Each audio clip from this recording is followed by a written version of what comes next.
ಪ್ರವಾಸಿಗರ ಸ್ವರ್ಗ, ಪ್ರೇಮ ಪಕ್ಷಿಗಳಿಗೆ ಪ್ರೇಮ ಕಾಶ್ಮೀರ. ಭಾರತದ ಕಿರೀಟದಂತಿದ್ದ ಕಾಶ್ಮೀರ ಸದ್ಯ ರಕ್ತಪಾತಗಳ ಅಟ್ಟಹಾಸಕ್ಕೆ ನಲುಗಿದೆ. ಪಹಲ್ಗಾಮ್ನಲ್ಲಿ ಅಟ್ಟಹಾಸ ಮೆರೆದ ನರರಾಕ್ಷಸರು 26 ಪ್ರವಾಸಿಗರ ಜೀವ ತೆಗೆದಿದ್ದಾರೆ. ಪ್ರವಾಸಿಗರ ರೋದನ ಕಂಡು ಇಡೀ ದೇಶವೇ ಮರುಕ ಪಡುತ್ತಿದೆ. ಪಾಪಿ ಉಗ್ರರನ್ನು ಛೂ ಬಿಟ್ಟ ಪಾಕಿಸ್ತಾನದ ವಿರುದ್ಧ ಭಾರತ ಕಠಿಣ ಕ್ರಮ ತೆಗೆದುಕೊಳ್ಳಬೇಕು.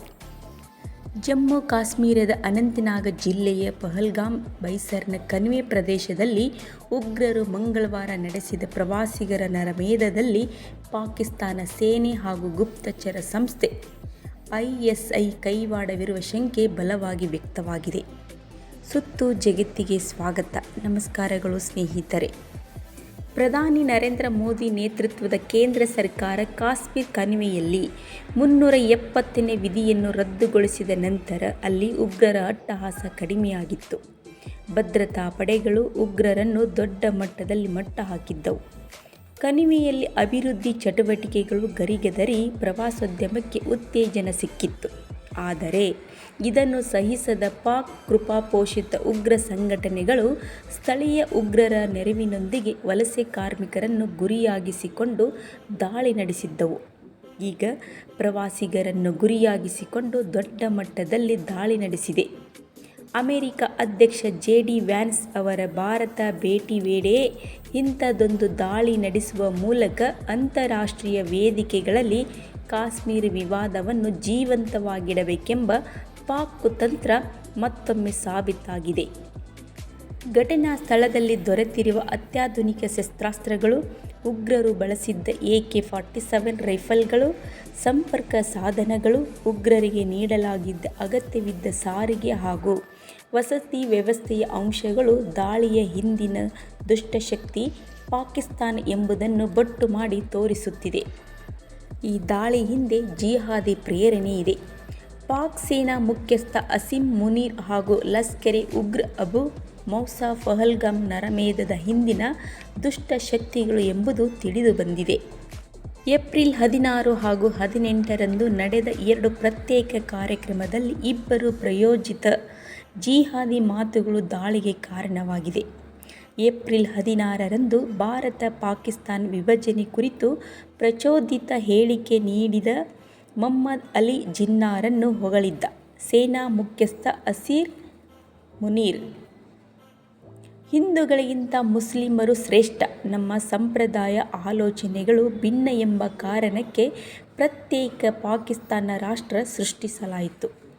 ಮೊಹಮ್ಮದ್ ಅಲಿ ಜಿನ್ನಾ ನನ್ನ ಶ್ರೇಷ್ಠ ನಾಯಕ, ಅವರ ಕನಸಿನಂತೆ ಕಾಶ್ಮೀರ ಪಡೆಯಲು ಕಣಿವೆಯಲ್ಲಿ ಉಗ್ರ ಕೃತ್ಯಕ್ಕೆ ಸೂಚನೆ ನೀಡಲಾಗುವುದು ಎಂದಿದ್ದ. ಅಲ್ಲದೆ ಮಿದುಳಿಗೆ ರಕ್ತ ಪೂರೈಸುವ ಕಂಠದ ಪ್ರಮುಖ ರಕ್ತನಾಳಕ್ಕೆ ಕಾಶ್ಮೀರವನ್ನು ಹೋಲಿಕೆ ಮಾಡಿ ವಿವಾದ ಸೃಷ್ಟಿಸಿದ್ದ.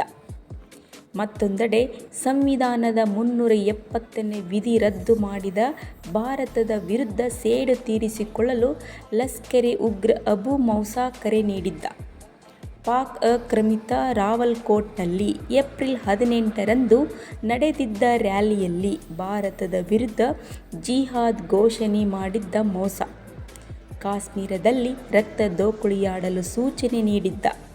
ಮೌಸಾ ಆಯೋಜಿಸಿದ್ದ ರ್ಯಾಲಿಗೆ ಪಾಕಿಸ್ತಾನ ಸೇನೆ ಭದ್ರತೆ ಕಲ್ಪಿಸಿತ್ತು. ಪಹಲ್ಗಾಮ್ ಉಗ್ರ ದಾಳಿಯ ಹಿಂದೆ ನಿಷೇಧಿತ ಸಂಘಟನೆ ಲಷ್ಕರೆ ತೈಬಾದ ಕೈವಾಡವಿರುವುದು ಕಂಡುಬಂದಿದೆ. ದಾಳಿಯ ಹೊಣೆ ಹೊತ್ತಿರುವ ದಿ ರೆಸಿಸ್ಟೆನ್ಸ್ ಫ್ರಂಟ್ ಲಷ್ಕರ್ ಸಂಘಟನೆಯ ಅಂಗಸಂಸ್ಥೆ ಎಂಬುದು ತನಿಖೆಯಲ್ಲಿ ತಿಳಿದುಬಂದಿದೆ. TRF ಮುಖ್ಯಸ್ಥ ಆಸಿಫ್ ಫೌಜಿ ಹಾಗೂ ಲಷ್ಕರ್ ಗುಂಪಿನ ಸೈಫುಲ್ಲಾ ಕಸೌರಿ ಉಗ್ರ ದಾಳಿಯ ಮಾಸ್ಟರ್ ಮೈಂಡ್ಗಳು. ಜಮ್ಮು ಮತ್ತು ಕಾಶ್ಮೀರಕ್ಕೆ ನೀಡಲಾಗಿದ್ದ ವಿಶೇಷ ಸ್ಥಾನಮಾನ ರದ್ದುಗೊಳಿಸಿದ ಬಳಿಕ ಸ್ಥಾಪನೆಯಾಗಿದ್ದ ದಿ ರೆಸಿಸ್ಟೆನ್ಸ್ ಫ್ರಂಟ್ ಕಣಿವೆ ಪ್ರದೇಶದಲ್ಲಿ ಶಾಂತಿ ಕದಡಲು ಪ್ರಯತ್ನಿಸಿತ್ತು. ಕಳೆದ 1 ವರ್ಷದಿಂದ ಸ್ಥಳೀಯೇತರ ಜನರನ್ನು ಗುರಿಯಾಗಿಸಿಕೊಂಡು ದಾಳಿ ನಡೆಸುತ್ತಿದ್ದ ಉಗ್ರರು ಈಗ ಕಾಶ್ಮೀರದ ಜೀವನಾಡಿಯಾದ ಪ್ರವಾಸೋದ್ಯಮ ವ್ಯವಸ್ಥೆ ಹಳಿ ತಪ್ಪಿಸಲು ನಾಗರಿಕರ ರಕ್ತ ದೋಕುಳಿ ಆಡಿದರು. ಲಷ್ಕರೆ ಸಂಘಟನೆ senior commander Saifullah Kasuri alias Khalid ಉಗ್ರ ದಾಳಿಯ ಮಾಸ್ಟರ್ ಮೈಂಡ್. ಸೈಫುಲ್ಲಾ ಕಸೋರಿ ಮುಂಬೈ ದಾಳಿ ಸಂಚುಕೋರ ಹಫೀಜ್ ಸಯೀದ್ನ ಬಲಗೈ ಬಂಟ. ಪಾಕಿಸ್ತಾನದಲ್ಲಿ ಹಫೀಜ್ ಸಯೀದ್ ಸ್ಥಾಪಿಸಿರುವ ರಾಜಕೀಯ ಪಕ್ಷ ಮಿಲ್ಲಿ ಮುಸ್ಲಿಂ ಲೀಗ್ನ ಅಧ್ಯಕ್ಷ ಸೈಫುಲ್ಲಾ ಕಸೌರಿಯನ್ನು 2008ರಲ್ಲಿ ಅಂತಾರಾಷ್ಟ್ರೀಯ ಉಗ್ರ ಎಂದು ಘೋಷಣೆ ಮಾಡಲಾಯಿತು. ಸಂವಿಧಾನದ 370ನೇ ವಿಧಿ ರದ್ದುಗೊಂಡ ಬಳಿಕ ಸ್ಥಾಪನೆಯಾದ TRF ಕಾಶ್ಮೀರದಲ್ಲಿ ಉಗ್ರಗಾಮಿ ಚಟುವಟಿಕೆ ಹೆಚ್ಚಿಸುವ ಹೊಣೆ ಹೊತ್ತಿದೆ. ಸಂಘಟನೆಯನ್ನು UAPA ಕಾಯ್ದೆಯಡಿ ಸೇರಿಸಿದ ಕೇಂದ್ರದ ಕ್ರಮಕ್ಕೆ ಕಣಿವೆಯಲ್ಲಿದ್ದ ಪತ್ರಕರ್ತರಿಗೆ ಜೀವ ಬೆದರಿಕೆ ನೀಡಲಾಗಿತ್ತು. ನಾಗರಿಕರನ್ನು ಗುರಿಯಾಗಿಸಿಕೊಂಡು ದಾಳಿ ನಡೆಸುವ ಮೂಲಕ ಜನರಲ್ಲಿ ಭಯ ಸೃಷ್ಟಿಸುವ ಉದ್ದೇಶ ಮಾಡಲಾಗಿತ್ತು. ದಾಳಿ ಸಂದರ್ಭ ಉಗ್ರರು ಬಾಡಿ ಕ್ಯಾಮೆರಾ ಧರಿಸಿದ್ದರು. ಮುಂಬೈ ದಾಳಿಯಲ್ಲಿ ಪಾಲ್ಗೊಂಡಿದ್ದ ಉಗ್ರರು ಕೂಡ ಇಂತಹದೇ ತಂತ್ರ ಅನುಸರಿಸಿದ್ದರು. ದಾಳಿಯ ಲೈವ್ ದೃಶ್ಯಗಳು ಪಾಕಿಸ್ತಾನದಲ್ಲಿ ಕುಳಿತ ಮಾಸ್ಟರ್ ಮೈಂಡ್ಗಳಿಗೆ ಲಭಿಸುವಂತೆ ಮಾಡುವುದು ಇದರ ಹಿಂದಿನ ತಂತ್ರವಾಗಿದೆ. ದೂರದಿಂದ ಅವರು ನೀಡುವ ಸಲಹೆ ಆಧರಿಸಿ ಸ್ಥಳದಲ್ಲಿದ್ದ ಉಗ್ರರು ದಾಳಿಯ ಸ್ವರೂಪ ಬದಲಿಸುತ್ತಿದ್ದರು. ಈ ತಂತ್ರ ಇತ್ತೀಚಿನ ಉಗ್ರ ದಾಳಿಗಳಲ್ಲಿ ಸಾಮಾನ್ಯವಾಗಿ ಕಾಣಿಸುತ್ತಿದೆ.